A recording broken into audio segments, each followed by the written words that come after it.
25 വർഷങ്ങൾക്ക് മുമ്പ് കോട്ടയംകാരനായ ഒരു മലയാളി ഉണ്ടാക്കിയ ഒരു സംഭവം.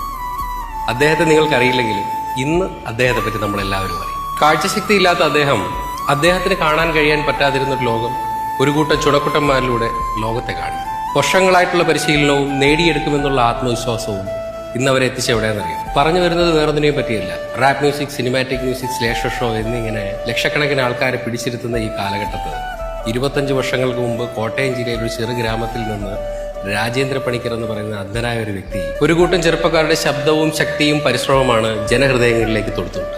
നന്ദഗോവിന്ദം ഭജൻസ്. ഇരുകൈകളും ഉയർത്തിപ്പിടിച്ച് ചെറുപുഞ്ചിരിയോടെ ലോക മനസ്സുകളെ കീഴടക്കുന്ന നവീനും താളവും ലയവും സംഗീതവും ഒത്തുചേർത്ത് സദസ്സിനെ ചുക്കാൻ പിടിക്കുന്ന ശ്രീലാലും ഇവരുടെ 30ഓളം വരുന്ന കൂട്ടുകാരും. നിങ്ങൾ ശ്രദ്ധിച്ചാൽ മനസ്സിലാവും, ഭജൻ കണക്റ്റിന്റെ ഇടയിൽ ഈ കൂട്ടുകാർ തമ്മിലൊരു നോട്ടമുണ്ട്.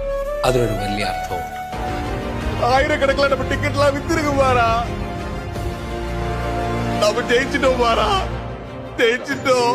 പണിക്കരേട്ടാ, ഇന്ന് നിങ്ങൾ ഈ ഭൂമിയിലില്ലെങ്കിലും നിങ്ങൾ ഈ മക്കളിലൂടെ തൊടുത്തുവിട്ടൊരു അസ്ത്രമുണ്ട്. പ്രായഭേദമന്യേ ഏതൊരാൾക്കും കാണാനും കേൾക്കാനും ആഗ്രഹിക്കുന്ന ഭജൻസ്, നന്ദഗോവിന്ദം ഭജൻസ്. കാഴ്ചയില്ലാത്ത ഒരു മനുഷ്യന്റെ കാഴ്ചപ്പാടാണ് നന്ദഗോവിന്ദം ഭജൻസ്.